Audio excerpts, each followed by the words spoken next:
Hi అండి. Welcome back to our channel. అందరూ బాగున్నారా? మేమైతే చాలా బాగున్నాము. ఈరోజు మార్నింగ్ అయితే పెసరపప్పు గారెలు ప్రిపేర్ చేద్దామని పెసరపప్పు అయితే నానబెట్టాను. ఇప్పుడైతే పొట్టున్న పప్పు లేకపోతే పెసలతో చేస్తానండి. ఎక్కువ దోస ప్రిపేర్ చేస్తాను. గారెలైతే చాలా తక్కువండి. ఎప్పుడన్నా వేసినా కూడా మినపప్పు లేకపోతే బొబ్బరి పప్పుతో ప్రిపేర్ చేస్తాను గానీ పెసరపప్పుతో గారెలనేది చాలా తక్కువ చేస్తాను. మినపప్పు అయితే ఎక్కువసేపు నానబెట్టాలి. ఇట్లా పొట్టు లేని పెసరపప్పు గదా! 4 గంటలైతే నానబెట్టానండి. అంతకన్నా ఎక్కువ గూడా అవసరం ఉండదు. కరెక్ట్‌గా నానిపోతాయి మంచిగా. మరీ ఎక్కువ వాటర్ ఉంటే మిక్సీ వేసేటప్పుడు జావగా అయిపోయి గారెలు ఎక్కువ ఆయిల్ పీల్చుకుంటాయని జస్ట్ అట్లా 2 మినిట్స్ క్లాత్‌లో ఉంచేసి తర్వాత మిక్సీ అయితే వేశాను. ఇంకా దీంట్లోకి సెపరేట్‌గా చిన్న జార్‌లో పచ్చిమిర్చి, కరివేపాకు, జీలకర్ర, అల్లం వేశాను. తర్వాత టేస్ట్‌కి సరిపడా సాల్టు, కొంచెం జీలకర్ర పైన చల్లానండి. మనకి గారెల్లోకి మంచిగా పైన కనపడుతూ ఉంటాయి. మంచి వాసన కూడా వచ్చిద్ది. నేను పచ్చిమిర్చి, అల్లం మిక్సీ వేసేటప్పుడు కూడా పావు టీ స్పూన్ వరకు జీలకర్ర యాడ్ చేశాను. ఇంకా కరివేపాకు కూడా ఇందాక కూడా వేశాను. ఇప్పుడు మనకి మంచిగా పైకి కనిపిస్తాయని చెప్పా కదా! కొంచెం కరివేపాకు కూడా యాడ్ చేసి ఇట్లా మంచిగా కలిపేసి ఇప్పుడైతే గారెలు ప్రిపేర్ చేయాలి. పొట్టున్న పప్పయితే ఇంకా బావుంటాయండి. ఈ పెసరపప్పు ఎక్కువ క్యాబేజీకి లేకపోతే తోటకూర, బీరకాయ వాటికి కాంబినేషన్‌గా ఉంటుందని పొట్టులేని పప్పు కూడా తెప్పిస్తాను. మొన్న సూపర్ మార్కెట్‌లో ఆర్డర్ పెట్టాననమాట. ఇంక ఈరోజైతే చట్నీ ప్రిపేర్ చేయలేదు. ప్రదీప్ లేడు ఊరెళ్ళాడు. ప్రదీప్ గనంగా ఉంటే గారెల వేసినా లేకపోతే బొంబాయి రవ్వ ఉప్మా చేసినా కంపల్సరీగా చట్నీ మాత్రం కావాలంటాడండి. ఇంక ఈరోజైతే మేము కారప్పొడి గానీ, రెడ్ చట్నీ ఉండిద్ది గదా! అది వేసుకొని చేసుకోవచ్చనేసి, తినేయొచ్చనేసి ఈరోజైతే పల్లీల చట్నీ ప్రిపేర్ చేయలేదు. చట్నీ చేయకపోతే చాలా హాయిగా ఉంది. ఎక్కువ పల్లీలు, పచ్చిమిర్చి దంచడం, మిక్సీ వేయటం, తాలింపు లేకపోతే తినరు. ఇంకా ప్రదీప్ లేనప్పుడు మాత్రం చట్నీ మాక్సిమం ప్రిపేర్ చేయను. ఇడ్లీ ప్రిపేర్ చేస్తే మాత్రం కంపల్సరీ చట్నీ చేస్తాం. ఇంక ప్రదీప్ ఉంటే ప్రతిదానికి చట్నీ కావాలంటాడు కాబట్టి డైలీ చేయాల్సిందే. మిక్సీ లేకుండా చిన్న రోలు ఉంటే కూర్చొని చక్కగా రుబ్బేసుకొని గారె వేసుకుంటే టేస్ట్ అనేది చాలా బావుంటది. కాకపోతే ఇప్పుడు అందరిది బిజీ లైఫ్ కాబట్టి రోలు ఉన్నా కూడా యూజ్ చేయట్లేదు. నా దగ్గర రోలను అది ఉంది గానీ పత్రం లేదండి. ఈసారి ఎప్పుడన్నా తీసుకోవాలి.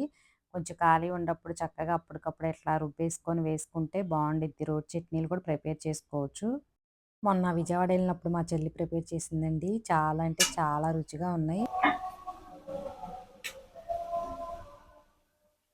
పెసరగారలకి వేరే చట్నీ కూడా అవసరం ఉండదు. డైరెక్ట్‌గా ఇలా తినేయొచ్చు.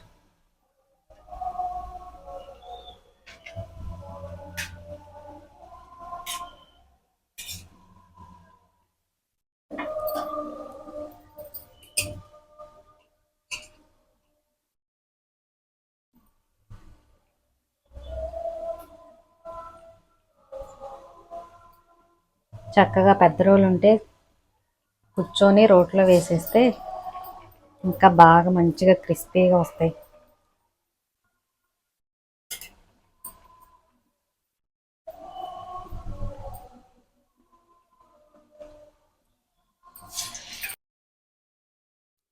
ఈరోజు టీ గూడా ఇంకా ముందే పెట్టలేదండి. ఎక్కువ శాతం అయితే హాట్ వాటరో లేకపోతే తాగేసిన తర్వాత గ్రీన్ టీ గానీ, నార్మల్ టీ గానీ పెట్టేస్తాను. ఈరోజైతే ఇంకా టీ గూడా పెట్టాలి. ముందు టిఫిన్ చేసేసి తర్వాత టీ పెట్టొచ్చనేసి ఆహ్, అంటే ఇంట్లో ఇంకా పిల్లలు లేకపోతే పెద్దవాళ్ళదేముంది చాలా లేట్ అయినా గూడా ఏమవ్వదు. అందులో స్కూల్ గూడా లేదుగా అనేసి నిదానంగా నిద్ర లేచిన తర్వాతే నానబెట్టాననమాట. ఇంకా పెసలైతే ఎక్కువ టైం పట్టిద్ది. పెసరపప్పయితే ఈజీగా నానిపోతాయి గదా! 5కి లేచి నానబెట్టేశాను. ఫస్ట్ టైమ్ కిందే లెక్కండి. పెసలు నానబెట్టి గారెలు చేస్తా గానీ పెసరపప్పుతో ఎప్పుడు చేయలేదు. పర్లేదు బానే వచ్చినియి. టేస్ట్ కూడా బావున్నాయి. ఇంకా చట్నీ ఏం ప్రిపేర్ చేయలేదన్నా గదా! టమాటా చట్నీ ఉంటే ఇంకా దాంతోనే తినేసాము. ఇంకా కొంచెం పిండుంది. దోస వేయొచ్చులే పెసర దోస కూడా చాలా బావుండిద్ది. మేమిద్దరమే అని చెప్పా గదా! ఎక్స్‌ట్రా ఉన్నా గూడా మధ్యాహ్నం కూడా ఎవరు తినేవాళ్ళు లేరని కొంచెం పిండి అలా ఉంచాను. ఫ్రిడ్జ్‌లో పెట్టేసాను. దాంతో దోస ప్రిపేర్ చేసుకోవచ్చులే. ఎందుకంటే సాల్టు, అల్లం, పచ్చిమిర్చి అన్నీ వేసాం గదా!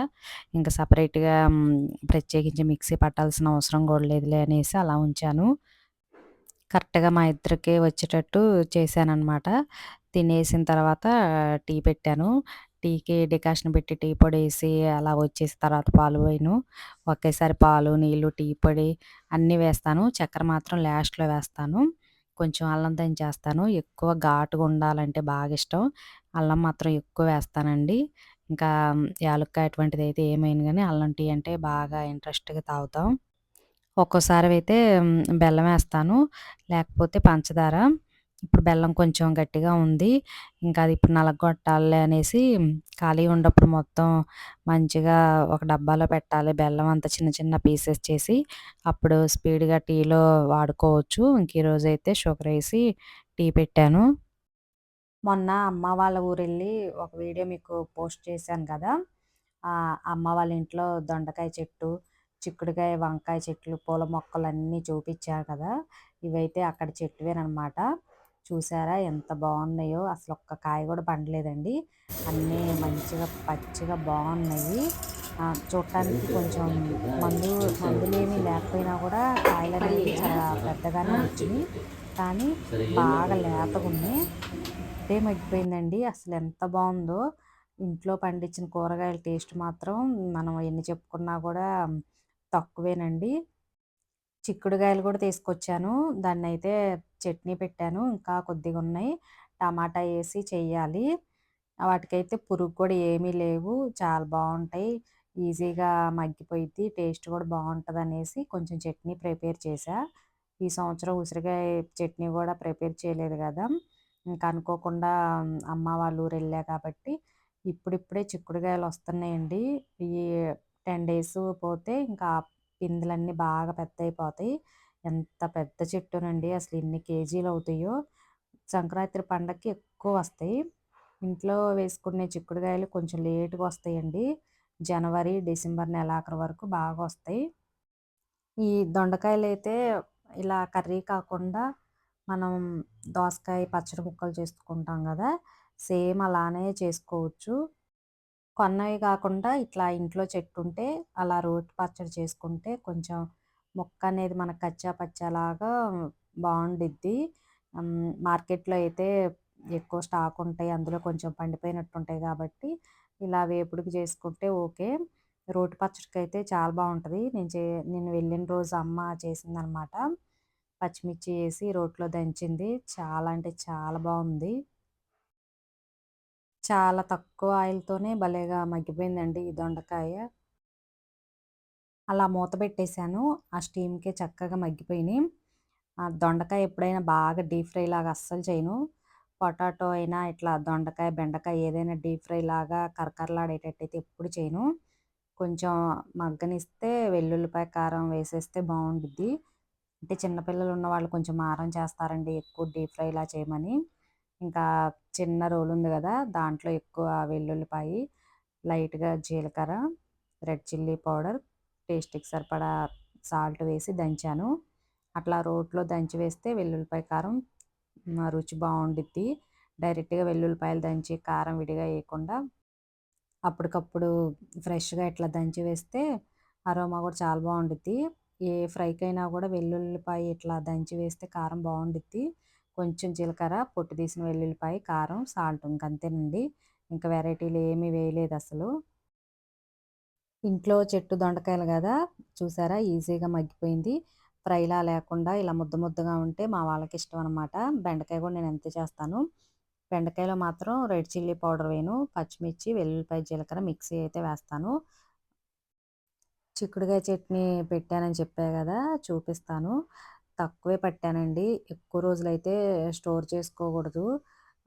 రుచి మారిపోయిద్ది. చిక్కుడుగాయ పచ్చడి అప్పటికప్పుడు జస్ట్ అట్లా 1 వీక్ లోపేనండి. మంచిగా ఉండిద్ది. ఎక్కువ రోజులున్నా గూడా ఒక రకమైన ఆయిల్ స్మెల్ అలా వచ్చిద్ది గాబట్టి, మామిడికాయ చట్నీ అయితే ఓకే గానీ, ఇట్లా చిక్కుడుగాయి, క్యాబేజీ, కాలీఫ్లవరు అటువంటివి అట్లా 3, 4 రోజులు తినటానికైతే సైడ్‌గా పెట్టేసుకొని పప్పుకి దేనికైనా బావుండిద్ది. ఇంకా తక్కువే పట్టాను. కొన్ని చిక్కుడుగాయలు ఉన్నాయి. అవైతే టమాటా ఏసి చేయాలనమాట. దీంట్లో చింతపండు గుజ్జు అయితే వేయలేదండి. నిమ్మకాయ రసమే పిండాను. అంతేనండి. వీడియో నచ్చితే లైక్ చేయండి.